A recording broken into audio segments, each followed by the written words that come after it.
বনানীর মতো জায়গায় ৭০ টাকায় যদি ফ্রাইড রাইস আর চিকেন ফ্রাই খেতে চান, কিংবা গরম গরম ধোয়া ওঠা ৮০ টাকার তেহারি খেতে চান, কিংবা ১০ টাকায় মালাই চা খেতে চান, তাহলে এই ভিডিওটা আপনাদের জন্য। এই বৃষ্টিশ্রান্ত দিনে বনানীতে চলে গিয়েছিলাম মজাদার স্ট্রিট ফুডের খোঁজে। তবে বনানী সুপার মার্কেটের এরিয়ার এই স্ট্রিট ফুডগুলো খাওয়া আসলে অর্থিত হবে কিনা, খেতে কতটুকু মজা এবং দামের সাথে তুলনা করে খাওয়া উচিত হবে কিনা, সবকিছু নিয়ে আজকের ভিডিওটি হবে। তাই আশা করছি ফুল ভিডিওটি দেখবেন, ইনশাল্লাহ আপনাদের অনেক উপকারে আসবে। ছোট ছোট ভ্যানের উপর ছাতা দিয়ে বিভিন্ন ধরনের খাবার এখানে সেল করা হয়। আমি সবচেয়ে অবাক হই এটা শুনে যে এখানে নাকি ফ্রাইড রাইস মাত্র 30 টাকায় সেল করা হয়। মানে ক্যান ইউ বিলিভ ইট? 30 টাকায় ফ্রাইড রাইস। আর সাথে যদি আপনি চিকেন ফ্রাই নিতে চান, সেটা আপনার মন মতো চুজ করে নিতে পারবেন, সেটার প্রাইস পড়বে 40 টাকা। আমি কিন্তু আমার এন্টায়ার লাইফে এত কম দামি ফ্রাইড রাইস কখনো ট্রাই করি নাই, তাই আমি একটু দ্বিধাদ্বন্দ্বের মধ্যে ছিলাম যে খেতে আসলে কতটা মজা হয়। সবাই চাইলে মন মতো এই চিকেনটা চুজ করে নিতে পারে, বাট আমি ওনাদের উপরে ছেড়ে দিয়েছিলাম। চিকেন ফ্রাইটা অ্যাকচুয়ালি ট্রেডিশনাল চিকেন ফ্রাইয়ের মতো না, উপরে আমার কাছে মনে হয় একটু বেসন দিয়ে ভাজা হয়েছে। তো বিসমিল্লা বলে ফার্স্ট বাইটটা নিয়ে নিলাম। প্রথমেই আমার কাছে ফ্রাইড রাইসটার একটা বিষয় ভালো লেগেছে, সেটা অতিরিক্ত অয়েলি না। স্ট্রিট ফুডগুলো যেমন হয় যে একটু অয়েল বেশি দেওয়া হয়, বাট সেটা না, একটু ড্রাই বলা চলে। আর এটার ভিতরে প্রচুর পরিমাণে ভেজিসও ইউজ করা হয়েছে। তাছাড়া আমার কাছে ফ্রাইড রাইসটা যথেষ্ট ফ্রেশ মনে হয়েছে। আমি ভাবছিলাম যে এই ফ্রাইড রাইসটা যেহেতু স্ট্রিট ফুড এবং অনেক কম দাম, অতটা ফ্রেশ নাও হতে পারে, বাট এটা কোয়াইট ফ্রেশ ছিল। তো আমি চিকেনের উপরে ক্রিস্পি পার্টটা দিয়ে আরেকটু রাইস ট্রাই করি, আর আমার কাছে বেশ মজাই লেগেছিল। আমরা দুপুরবেলায় গিয়েছিলাম, গিয়ে যেটা রিয়েলাইজ করি যে আশেপাশে অনেক অফিস আছে, অনেকেই লাঞ্চের জন্য এই খাবারগুলো প্রেফার করে। প্লাস এখানে অনেক ইউনিভার্সিটি আছে, স্টুডেন্টদের জন্য কিন্তু খুবই বাজেট ফ্রেন্ডলি একটা প্লেস হয়ে থাকে এই জায়গাটা। তারপর আমি চাচ্ছিলাম যে ভেতরের পোর্শনে মাংসটা একটু ট্রাই করব। মাংসটার টেস্টের কথা আমি বলবো, আমার কাছে মোটামুটি বেশ ভালোই লেগেছে। অনেক সময় দেখা যায় যে মশলা টশলার পরিমাণ অনেক বেশি হয়ে যায় বা অনেক কম হয়ে যায়, বিষয়টা এরকম না, এখানে একদম মডারেট রেখেছে। মানে অনেক হাই এক্সপেকটেশন নিয়ে যদি যান তাহলে খেতে অতটা ভালো লাগবে না, তবে ৭০ টাকা অনুযায়ী আমি মনে করি যে খেতে পারেন, ইটস ওর্থ হ্যাভিং।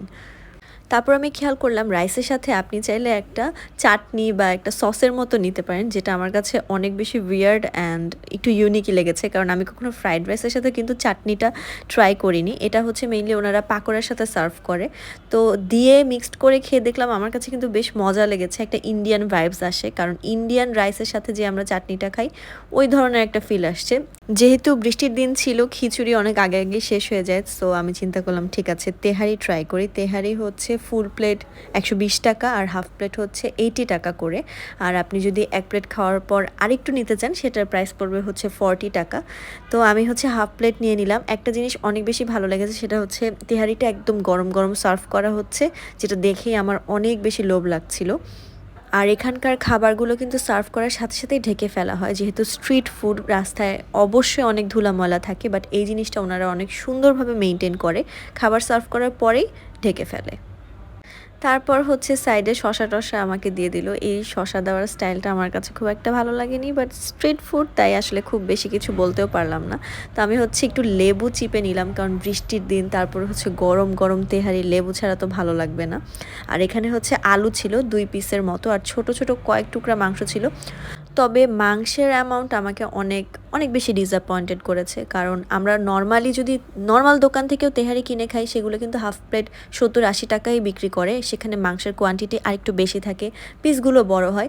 এখানে 6 টুকরার মতো ছিল, বাট অনেক অনেক ছোট, এতটা ছোট এক্সপেক্ট করার মতো না। আর আলু ছিল 2 টুকরার মতো। রাইস মোটামুটি ছিল এভারেজ অ্যান্ড মডারেট।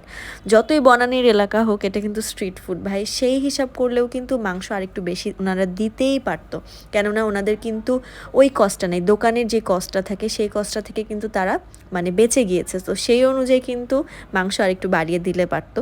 সো এখানে আমার এক্সপেকটেশন একটু ঘাটতি হয়েছে। আর তেহারি খেয়েছি ঠিক আছে, বাট খুব একটা সরিষার তেলের স্মেল আমি পাইনি, এভারেজ একটা টেস্ট দিয়েছে। এর থেকে আমার কাছে মনে হয় যে ফ্রাইড রাইসটা আরও মাচ বেটার ছিল। তাছাড়া আমি এখানে দেখলাম ভাতের অপশনসও আছে, যেহেতু ভাত খাবো না তাই ওদিকে আর আমার যাওয়া হয়নি। অ্যান্ড লাস্টে আমি মনে করলাম যে আমি একটু পাকোড়া ট্রাই করি। এখানে পাকোড়া আর ফ্রেঞ্চ ফ্রাইও সেল করা হচ্ছিল। এখানে আরেকটা জিনিসও মাথায় রাখা আমার কাছে মনে হয় ভালো হবে, সেটা প্রচুর প্রচুর ভিড় থাকে। এখানে খেতে হলে বেসিকলি আপনার একটু ঠেলাঠেলি করেই আসা লাগবে, কারণ অনেক মানুষ থাকে। তো এখানে আমার পাকোড়াটা দিয়ে দিল। এক একটা পাকোড়ার দাম ছিল 5 টাকা করে, 2টা 10 টাকা। পাকোড়ার মধ্যে পাকোড়ার মধ্যে হচ্ছে শুধু পেঁয়াজ ছিল আর বেসন ছিল, নাথিং স্পেশাল, নাথিং অর্ডিনারি। এর থেকে আমার কাছে মনে হয় 5 টাকা দিয়ে সিঙ্গারা খেলে ওটা আরও বেশি অর্থিত হয়। 10 টাকার সমুচাও এর থেকে ভালো, লাইক খুব একটা মজা আমার কাছে লাগেনি। আমি আরেকটু হাই এক্সপেকটেশনে গিয়েছিলাম। আই ডোন্ট নো ওয়াই, অনেক সময় পেঁয়াজ দিয়েও বানালেও অনেক টেস্টি হয়, এটা খুব একটা মজা ছিল না। সো যেহেতু ভালো লাগেনি আর খেলাম না। তবে আপনাদের যদি পাকোড়া পছন্দ হয় আপনারা ট্রাই করে আসতে পারেন, এবং যদি ট্রাই করে আগে থাকেন সেটা আমাকে কমেন্টে জানাতে পারেন যে আপনারা খেয়েছেন কিনা, আপনাদের কাছে কোন আইটেমটা সবচেয়ে বেশি মজা লাগে। এত কিছু খাওয়া দাওয়ার পর এত সুন্দর একটা বাতাস আসছিল, সো আমার অনেক বেশি চায়ের ক্রেভিং হচ্ছিল। তো আমি দৌড় দিয়ে চা খুঁজতে খুঁজতে চলে যাই। তো যেয়ে দেখলাম যে মালাই চা বিক্রি করছে, একদম পিওর মালাই চা না, জাস্ট দুধ চায়ের মধ্যে হালকা একটু শর্ট দিয়ে দেয় সেই মালাই চা, যেটার প্রাইস পড়েছিল 10 টাকা।